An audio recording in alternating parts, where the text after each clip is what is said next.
नमस्कार। 10th class का geography का लेक्चर हमने शुरू किया हुआ है, मिनरल्स एंड एनर्जी रिसोर्सेज। इसको हम आगे बढ़ाते हैं। इसके 2 लेक्चर पहले हो चुके हैं। आगे हम बढ़ाते हैं, हम देखते हैं कि India is very rich where the concern of the availability and concentration of minerals. See, although it is very rich, but unfortunately it is unevenly distributed. What it mean? इसका क्या मतलब है कि हमारे पास मिनरल्स तो हैं, लेकिन हमारे भारत के अलग अलग हिस्सों में वो लोग बटे हुए हैं। शायद इसी वजह से जितना प्रॉपर यूटिलाइजेशन उसका होना चाहिए वो नहीं हो पा रहा। देखिए, मैंने इसका जो फिजियोग्राफिक डिवीजन है उसके बेस पर के कौन कौन से मिनरल्स कहाँ पर पाए जाते हैं। देखिए, ये जो पेनिनसुलर पार्ट हमारा है, पेनिनसुलर, यहां पर ये जान लेना जरूरी होता है कि what we mean by peninsula. Peninsula वो हिस्सा होता है लैंड का जो 3 जगह से पानी से घिरा होता है। देखिए, यहां पर इंडियन ओशन है, बे ऑफ बंगाल है, अरेबियन सी है। तो इस हिसाब से ये जो हमारा साउदर्न पार्ट है इंडिया का, इसको पेनिनसुला कहा जाता है। तो ये जो पेनिनसुलर पार्ट है, पेनिनसुलर जो प्लेटू रॉक है, प्लेटू के बारे में मैंने पहले फिजियोग्राफिक डिवीजन में बताया था। 9th क्लास में भी इसके बारे में आपने सीखा है कि जो प्लेटू है वो एक रिच सोर्स है मिनरल्स का। मैक्सिमम मिनरल्स प्लेट्यूज में पाए जाते हैं। तो ये जो पेनिनसुलर पार्ट है, यहाँ पर जो मैक्सिमम कोल है इस हिस्से में पाया जाता है। इसके अलावा मिका भी है, मेटलिक और नॉन मेटलिक भी यहाँ पर पाए जाते हैं। इसके अलावा जो इसका जो वेस्टर्न और ईस्टर्न जो फ्लैंक है पेनिनसुलर प्लेटू का, जिस तरह से गुजरात है और ये आसाम है, यहाँ पर पेट्रोलियम का भंडार पाया जाता है। तो 2 हिस्से हो गए। तीसरे में अगर हम देखेंगे, ये जो हिस्सा है राजस्थान का, ये रिच है नॉन फेरस मिनरल्स में। आप लोगों ने अगर कभी हड़प्पन सिविलाइजेशन के बारे में पढ़ा हो तो राजस्थान से पूरे देश में तांबे को लिया जाता था। तांबे की का जो सप्लाई होता था वो राजस्थान से हुआ करता। तो राजस्थान के एरिया में नॉन फेरस मिनरल्स पाए जाते हैं। और ये जो हमारा एलुवियल प्लेन है, इस प्लेन में वो कुछ भी मिनरल्स नहीं पाए जाते। हम कह सकते हैं कि डिवॉइड ऑफ मिनरल्स, यहां पर मिनरल्स का अभाव है। तो रिच तो है लेकिन अनइवनली डिस्ट्रीब्यूटेड है। इसके अनइवनली डिस्ट्रीब्यूटेड होने के पीछे क्या रीजन है? इंडिया एक बहुत बड़ा देश है। अगर हम ज्योग्राफिकल डिवीजन की बात करें तो काफी विस्तार है, और ज्योग्राफिकल स्ट्रक्चर की वजह से यहां पर पहले भी बताया गया है, इंडिया ही के एक ऐसा देश है जिसमें पूरे 6 के 6 फिजियोग्राफिक डिवीजन है। माउंटेन भी है, प्लेट्यूज भी हैं, प्लेन भी है, ठीक है, डेजर्ट भी है, कोस्टल एरियाज भी हैं और आइलैंड भी है। तो जो ज्योग्राफिकल स्ट्रक्चर है इसकी वजह से अलग अलग जगह पर अलग अलग रॉक्स पाई जाती हैं और उन रॉक्स में अलग अलग मिनरल्स पाए जाते हैं। जो प्रोसेस जो है इसका फॉर्मेशन का वो भी अलग अलग रहा है। ज्योग्राफिकल जो टाइम रहा है, जियोलॉजिकल जो टाइम रहा है वो भी अलग अलग रहा है। इस वजह से इंडिया में ये अनइवनली डिस्ट्रीब्यूटेड है। दूसरा पार्ट है कि जो रिसोर्स की अवेलेबिलिटी होती है वो माइन में कैसे कन्वर्ट हो जाती है। माइन में कन्वर्ट होने के पीछे क्या रीजन होता है? देखिए, पहली बात होता है जो कंसंट्रेशन होता है मिनरल्स का ओर्स के अंदर। ओर्स का मैंने बताया था, ओर्स वो एक्यूमुलेशन होता है जिसके अंदर मिनरल्स के साथ या मेटल्स के साथ बहुत सारी इंप्योरिटीज होती हैं, जिनको दूर करके उसमें से मेटल को या मिनरल्स को लिया जाता है। तो कंसंट्रेशन ऑफ मिनरल्स जहां पर होगी वहां पर माइन बनाई जाएगी। ईज ऑफ एक्सट्रैक्शन कि उसको डिगअप करके निकालना, उस इंप्योरिटीज को दूर करना, अर्थ के क्रस्ट के हिस्से से या अर्थ क्रस्ट के बिलो में है वहां से उसको निकालना जितना आसान होगा, उसी वजह से वहां पर माइंस को बनाया जाएगा। तीसरा है क्लोजनेस टू द मार्केट या फिर ट्रांसपोर्टेशन।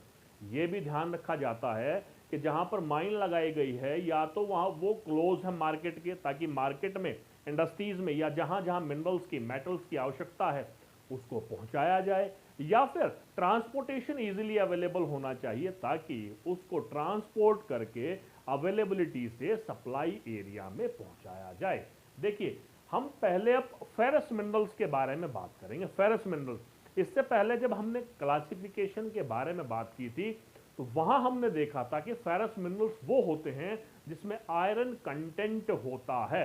तो जो फेरस मिनरल है हमारी कंट्री का 3/4 ऑफ टोटल प्रोडक्शन जो है मिनरल्स का, उसका फेरस का है, यानी कि 75% जो अवेलेबिलिटी है मिनरल्स की वो फेरस मिनरल्स की है।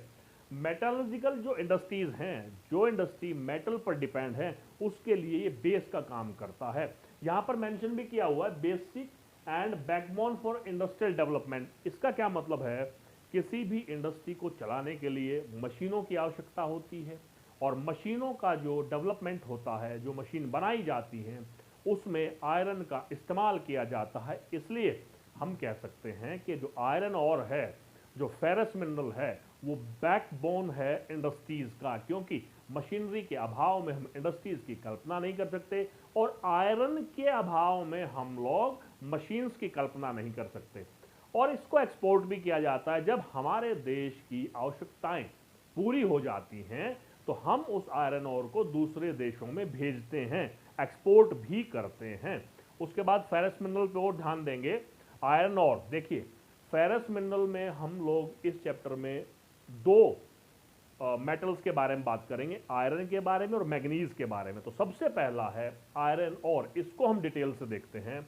जब आयरन ओर की बात आती है तो हम ये देखते हैं कि जो आयरन ओर है वो कितनी तरह का होता है। ये 4 टाइप का होता है। पहला होता है मैग्नेटाइट।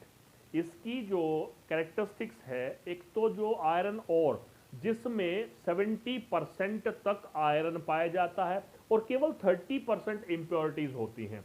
उस आयरन ओर में से 70% को आयरन को निकाल लिया जाता है, इम्प्योरिटीज को हटा दिया जाता है। तो सबसे बेस्ट होता है मैग्नेटाइट, और इसकी जो क्वालिटी होती है कि इसमें मैग्नेटिक होता है, इसलिए इलेक्ट्रिक इंडस्ट्री की बैकबोन के रूप में काम करता है। दूसरा है हेमेटाइट। ये भी काफ़ी अच्छा आयरन ओर माना जाता है, क्योंकि इसमें भी जो कंसंट्रेशन होता है आयरन का वो 60 to 70% होता है।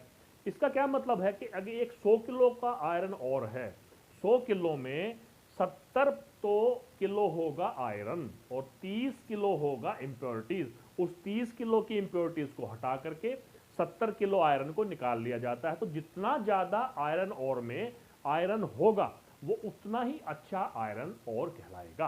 तो तीसरा है लेमोनाइट। इसमें 50 to 60% होता है, और सबसे जो कमजोर आयरन होता है जिसमें आयरन की मात्रा कम होती है वो होता है सिडराइट, लेस देन 50%। अब इसके बाद हम ये देखेंगे कि जो आयरन ओर की जो माइंस हैं या जो कंसंट्रेशन है वो इंडिया के किस किस हिस्से में सबसे ज़्यादा है। देखिए, ओडिशा में सबसे ज़्यादा आयरन ओर की माइंस पाई जाती हैं, आयरन ओर पाया जाता है। देखिए, आपको मैप के बारे में भी यहाँ जानकारी होनी चाहिए। एक वीडियो मैंने स्पेशल बनाया है जिसमें स्टेट और यूनियन टेरिटरी को ईजी तरीके से बताया गया है। उसको जान लेना बहुत आवश्यक है, क्योंकि ज्योग्राफी में जिस स्टूडेंट को 100% मार्क्स लेने हैं उसके लिए आवश्यक हो जाता है कि उसको मैप के बारे में ज्ञान होना ही चाहिए। अब देखिए, ये ओडिशा है, यहाँ पर इस हिस्से में इसमें 33% आयरन ओर पाए जाते हैं। उसके बाद हमारा झारखंड है। बिहार से 2000 में जो हिस्सा अलग हुआ था, स्टेट अलग हुआ था, एक नया स्टेट बना था, वो था झारखंड। तो झारखंड में 28% आयरन ओर पाया जाता है। उसके बाद छत्तीसगढ़, ये मध्य प्रदेश से अलग हिस्सा हुआ था। मध्य प्रदेश में आयरन ओर पाया जाता है बेलडीला। देखिए नाम है ये बेलडीला, बैल, बैल शब्द से निकला है। बैल के कमर पे जो कुबड़ होता है, हम्प होता है, उसके नाम पर ये रखा गया बेलाडीला, क्योंकि जो इसकी शेप है, कंसंट्रेशन इस आयरन ओर की वो कुछ इस तरह से वो कुबड़ की तरह दिखती है, इसके लिए बेलाडीला बोला गया है। एक और बात यहाँ जान लेना जरूरी है कि ये जो कर्नाटका है, कर्नाटका में 11% आयरन ओर पाया जाता है। कर्नाटका में केदोर मुख एक माइन है, केदूर जंग जगह पर, उसका भी नाम इसी तरह से पड़ा है, क्योंकि केंद्र का और तेलुगु या तमिल लैंग्वेज में उसका मतलब होता है हॉर्स, ये वहां पर उसका नाम पड़ा। तो कर्नाटका में 11% कंसंट्रेशन है आयरन ओर की। तो इस तरह से हमने जाना कि आयरन ओर की कंसंट्रेशन कहाँ कहाँ पर है। इसके बाद हम लोग करेंगे जो इस चैप्टर का एक इंपॉर्टेंट पार्ट है कि आयरन ओर की जो बेल्ट्स होती हैं वो कहाँ कहाँ पाई जाती हैं और किस तरह से इजी वे से हम उसको समझ सकते हैं। तो देखते हैं आयरन ओर की बेल्ट्स के बारे में।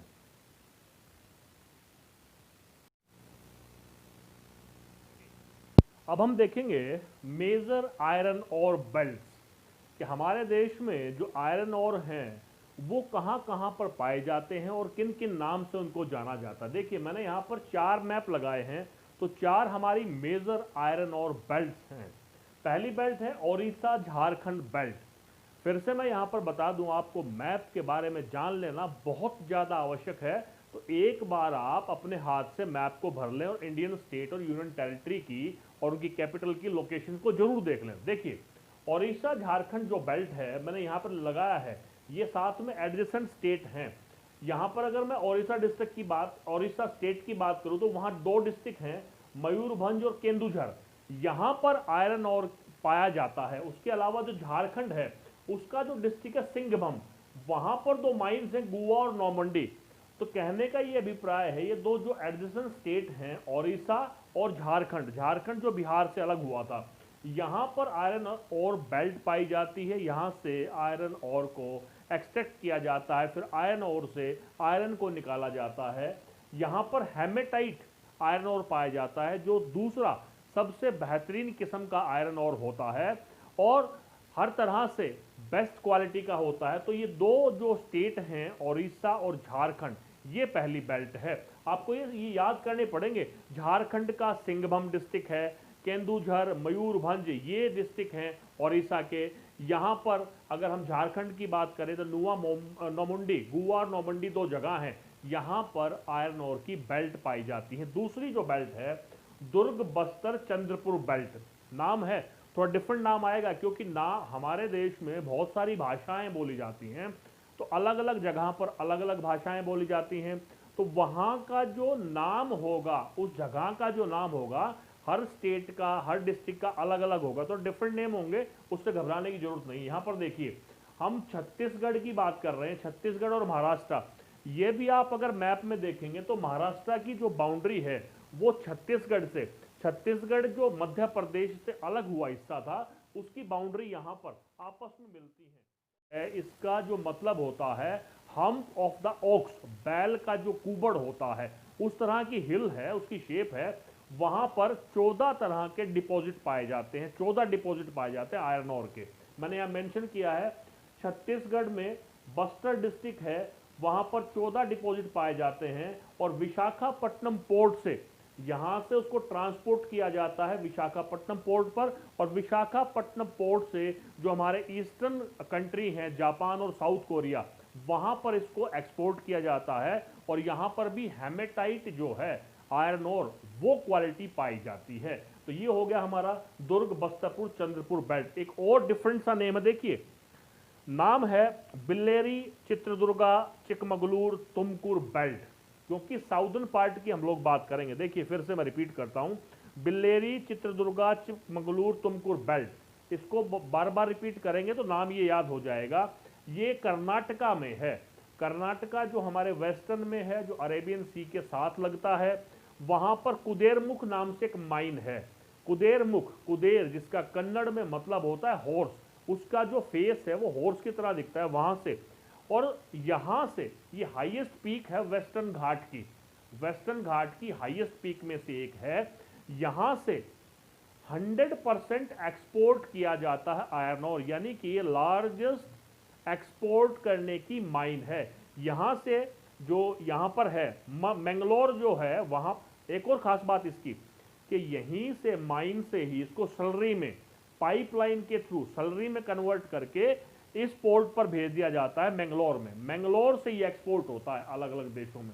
रिपीट करता हूं, कर्नाटका में कुदेरमुख माइन है, कुदेरमुख का शाब्दिक अर्थ मैंने बताया। उसके बाद किस पोर्ट से ये ट्रांसपोर्ट होता है अलग देशों में, और इस पोर्ट तक पाइपलाइन के थ्रू सलरी में पहुंचाया जाता है। और ये वेस्टर्न घाट में ये जो कुदेरमुख है ये हाईएस्ट पीक है। उसके बाद जो नेक्स्ट आता है महाराष्ट्र गोवा बेल्ट। महाराष्ट्र और गोवा एडजेसेंट स्टेट हैं, या यूं कह सकते हैं कि उनकी जो सीमाएं हैं आपस में लगती हैं। यहाँ पर गोवा में और एक डिस्ट्रिक्ट है महाराष्ट्र का जिसको रत्नागिरी के नाम से जाना जाता है, वो माइन वहाँ पर है, आयरन ओर वहाँ पर पाया जाता है। हालांकि वहाँ पर जो आयरन ओर पाया जाता है उतना बेहतरीन किस्म का नहीं होता, लेकिन फिर भी उसको मैंगलोर पोर्ट से मरमगांव पोर्ट से एक्सपोर्ट किया जाता है। ये है हमारी 4 बेल्ट, ओडिशा झारखंड बेल्ट, दुर्ग बस्तरपुर, और ये नाम जो मैंने आपको बताया था बिल्लेरी चित्रदुर्गा चिकमगलूर तुमकुर बेल्ट, और महाराष्ट्र गोवा बेल्ट। ये हमारे फेरस मिनरल का जो हमारे चैप्टर में आयरन ओर का है, ये पार्ट यहाँ पर ओवर होता है। उसके बाद एक छोटा सा पार्ट और था फेरस मिनरल का, जिसमें मैग्नीज के बारे में बताना था। मैंने यहीं पर उसको समावेश करने का प्रयास किया है, क्योंकि इसके बाद हम अगले वीडियो में बात करेंगे। तो जो मैग्नीज है वो कहाँ कहाँ पर पाया जाता है, उसकी क्या क्वालिटी है। देखिए, मैग्नीज जो है स्टील को बनाने में अहम योगदान प्ले करता है। 1 टन अगर स्टील बनाना होता है तो उसमें 10 केजी मैग्नीज को मिलाना बहुत आवश्यक होता है। उसके अलावा ब्लीचिंग पाउडर में, इंसेक्टिसाइड में, पेंट में, इन सब इंडस्ट्रीज में इस मैग्नीज का इस्तेमाल किया जाता है। तो ये बहुत इंपॉर्टेंट मिनरल है। और जो एरियाज मैंने बताए, सबसे ज़्यादा अगेन ओडिशा में पाया जाता है 25%, उसके अलावा एमपी में 24%, 22% कर्नाटका में, और दूसरे स्टेट्स में 29% पाया जाता है। तो ये है मैग्नीज। हमें इसमें सिर्फ ये देखना है कि मैग्नीज की आवश्यकता स्टील बनाने में, और उसके अलावा जो दूसरी इंडस्ट्रीज हैं ब्लीचिंग पाउडर की, पेंट में, वहाँ पर यूज़ होता है। तो इस तरह से जो फेरस मिनरल है, आयरन और मैग्नीज के साथ फेरस मिनरल का 10th क्लास में यहीं तक दिया हुआ है। आगे हम नॉन फेरस मिनरल की बात करेंगे, अगले लेक्चर में बात करेंगे। तब तक के लिए नमस्कार, जय हिंद, जय भारत।